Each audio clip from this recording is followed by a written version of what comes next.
Inspiré par un conte breton. Saviez-vous que le violon était un instrument associé au diable? On disait en effet que le diable était un grand musicien et surtout un grand violoniste. Bien que dans le cadre de cette histoire, pour un violoniste populaire, nous parlerons d'un violonneux. L'une des choses qui associe le violon au diable, ce sont ses cordes. Celles-ci étaient fabriquées en intestin de chat. Et comme le chat est un animal lié aux sorcières, la connexion s'est faite toute seule. Mais ce n'est pas tout. Dans les esprits religieux, les danses populaires étaient parfois vues comme blasphématoires. Tous ces jeunes qui passent la nuit à danser avec des étrangers au son frénétique du violon, ça échauffe les esprits et ça échauffe les corps. Et comme le responsable de cette débauche était le violonneux, celui-ci pourrait tout aussi bien être le diable. Le violonneux irrésistible. Il était une fois un village où tous les habitants attendaient avec impatience la grande fête annuelle. La danse avait lieu le soir même et tous avaient participé d'une façon ou d'une autre aux préparatifs. Certains avaient fabriqué les décorations, certaines avaient fait la cuisine et d'autres encore avaient monté la tente. Il ne manquait plus qu'une chose à la fête, un violonneux qui animerait la soirée avec sa musique et ses chants. À l'origine, on voulait faire appel aux deux frères musiciens qui habitaient le village d'à côté, mais personne ne les avait vus depuis des mois. C'était donc à Evan de trouver un violonneux avant la tombée du jour. D'autant plus que le jeune homme comptait bien sur cette danse pour enfin demander en mariage sa bien-aimée Marianne, la plus belle fille de la région. Evan avait prévu de se rendre à la grande ville pour engager un professionnel. Mais à peine avait-il chevauché 1 heure qu'il arrêta sa monture au milieu de la forêt, car il entendait le son d'un violon. Quelqu'un jouait un air mélancolique d'une main de maître. Curieux, Evan s'enfonça dans les bois à la recherche de ce musicien virtuose. Il le trouva assis sur la branche d'un arbre. C'était un bel homme entre deux âges muni d'un grand chapeau qui, en voyant arriver Evan, se mit à jouer un air plus entraînant.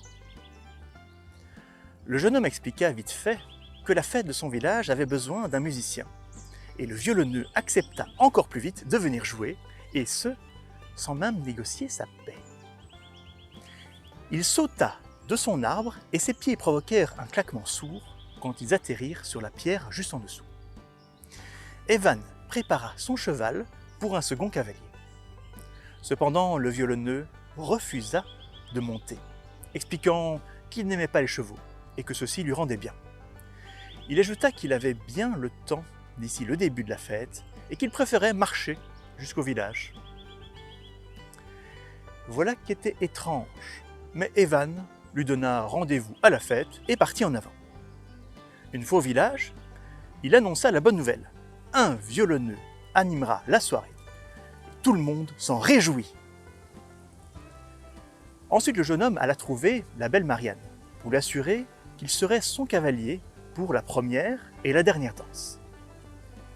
La jeune fille eut les joues qui rosirent de plaisir et accepta l'invitation. Evan alla enfin voir le prêtre du village et lui fit part de ses intentions concernant sa bien-aimée. Il lui demanda de bénir leurs fiançailles en vue de leur mariage proche. Le religieux accepta.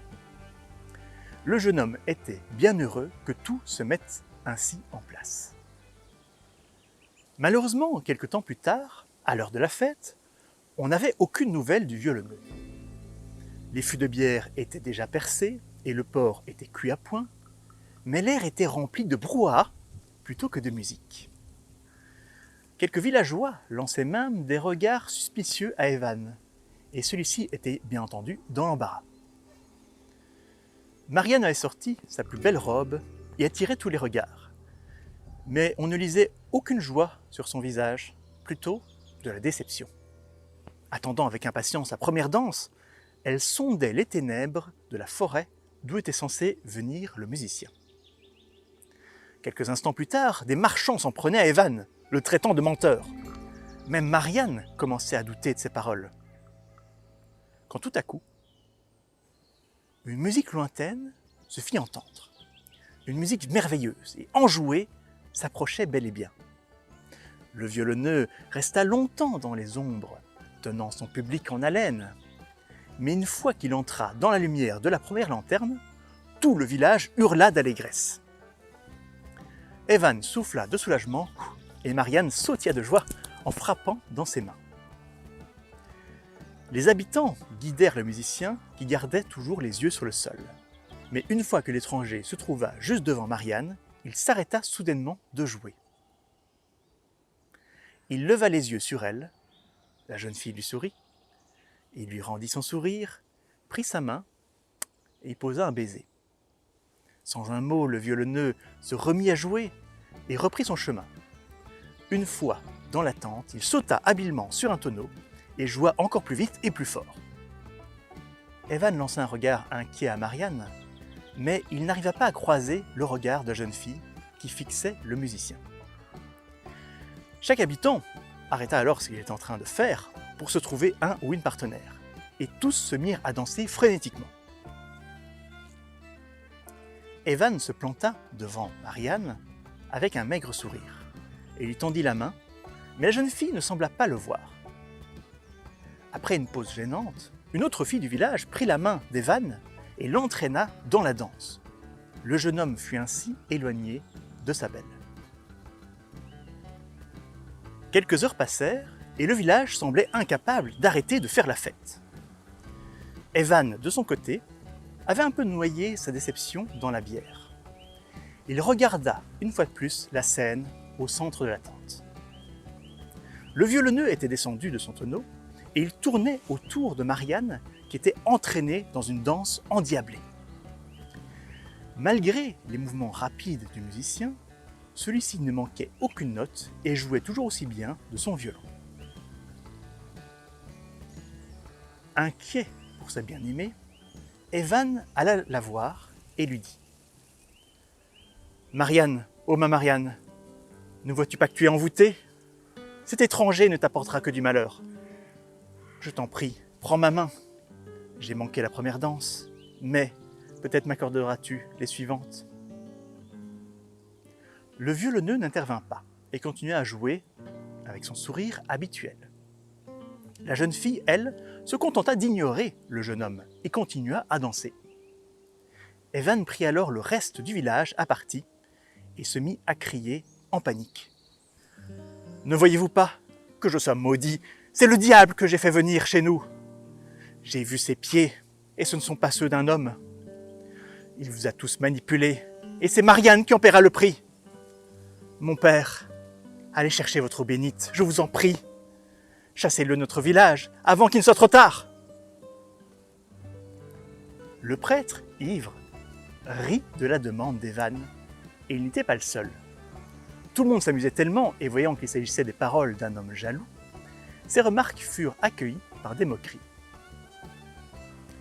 Evan fut entraîné à l'écart et on lui donna plus à boire et on le fit danser jusqu'à ce qu'il se calme.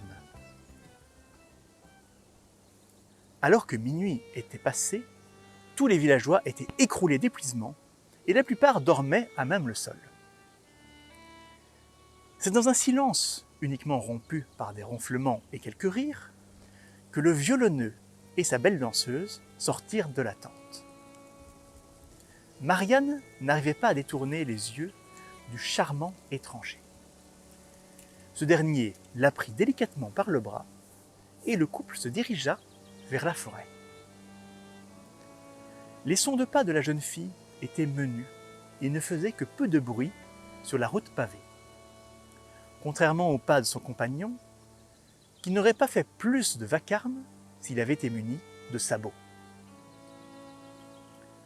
Le couple pénétra lentement dans les bois ténébreux. Le violonneux retira alors son chapeau, dévoilant des cornes de bouc à la vue de tous. Mais il était trop tard pour que Marianne sorte de son enchantement. Et c'est ainsi, les yeux remplis d'étoiles pour un bel inconnu, qu'elle perdit sa vie et son âme, disparaissant à jamais.